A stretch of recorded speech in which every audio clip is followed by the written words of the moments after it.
उसमें आपने कितने संसार को फैला रखा है और अपनी बुद्धि में जगह दे रखी है।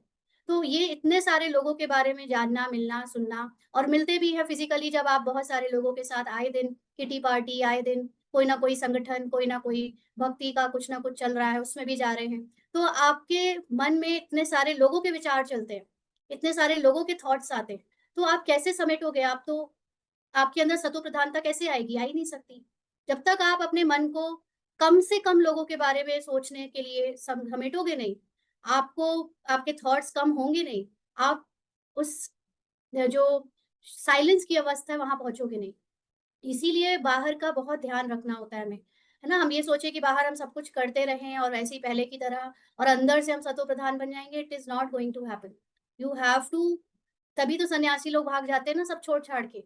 बाबा के बच्चों में भी बाबा क्यों कहता है अपने को अकेला कर लो, अपने को सब जगह से समेट लो, ताकि क्योंकि अब ये जो माइंड ने ही मच्छरों के जैसी दुनिया फैला दी है, इतने सारे लोग और उसको भी हम लोग रोज़-रोज़ देखते हैं, टीवी देखते हैं, इंटरनेट देखते हैं और मिलते-जुलते भी हैं और सोशल मीडिया में भी अब उनका समेटने का समय आ गया। उन सबको अपने विचारों से खत्म करने का समय आ गया है।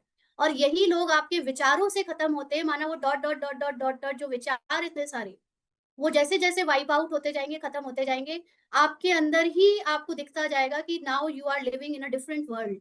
आप एक नई दुनिया में रहते हो जहाँ बहुत कम लोग आपके मन में हैं, आपके विचारों में हैं और वो लोग बस बाहर जब मिलना हुआ तो मिले और नहीं मिलना हुआ तो मेरे मन में भी नहीं है। तो इस तरह से मच्छरों सदृश ये दुनिया वाइप आउट हो जाएगी, समिट जाएगी। जैसे बढ़ी, आपको पता चला क्या बचपन से आज तक बचपन में आपकी दुनिया केवल एक माँ थी। फिर पिताजी भी आए, फिर परिवार भी आया, फिर भाई-बहन भी आए।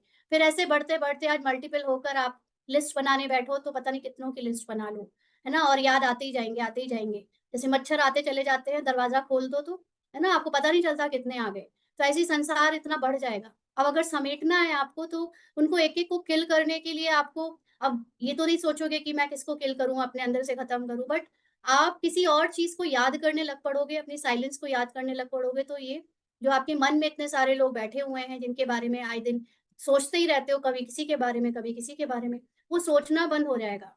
जब सोचना बंद हो जाएगा, वो आपकी माइंड मन से उतर जाएँगे, बुद्धि में याद नहीं आएँगे, तो वो लोग आपकी फ़िज़िकल दुनिया में भी जैसे एग्ज़िस्ट नहीं करते। और कभी आए सामने ड्रामा अनुसार, तो बस वो उसी वक़्त कोई सीन घटित हुआ, ड्रामा में एक्ट हुआ, उनके साथ जो भी लेन-देन हुई, हाय, हेलो बोला, चाल-चाला, बस उतना हुआ और फिर उनसे डिटैच। फिर वो आपके मन में बैठे नहीं है कि अब मैं उनके बारे में याद करता जाऊँ। ना अगर मुझे बाबा के सिवा कोई और याद आ रहा है कि चलो उसका हाल-चाल पूछ लूँ, चलो इससे बात कर लूँ, चलो उनके बारे में जान लूँ, इसका मतलब कि अभी आप अपनी प्रैक्टिस में बहुत ढीले हो।